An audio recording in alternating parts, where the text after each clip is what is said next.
Tracking is an extremely important aspect if you are doing paid advertising. It will tell you a story if your campaigns are profitable. It will also tell you a story of your prospect's journey. In this video, you will see what are the metrics to track if you are doing a traffic campaign. Come to your ad manager.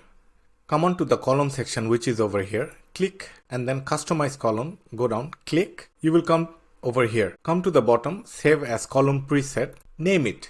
Name whatever you want to name it. From the right, remove everything. You're going to put your metrics over here, not custom metrics, just metrics.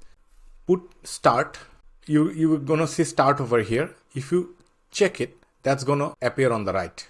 Then remove start from the search bar. Then you're going to put delivery. And then you will put budget. If you click here, so budget will come up here. Or if you just type budget, that will come up. Then put result, cost per result, amount spent, reach, frequency, impressions, cost per 1,000 impressions. Put unique outbound click. So type in unique or type in outbound, out. So you will see unique outbound clicks, cost per unique outbound click, unique outbound CTR. Then you can put attribution, ATTRI. These are the columns you will need. Since you are doing a traffic campaign, I'm thinking you have not put a Facebook pixel on the website or the landing page or the Amazon page, YouTube video, wherever you are sending traffic.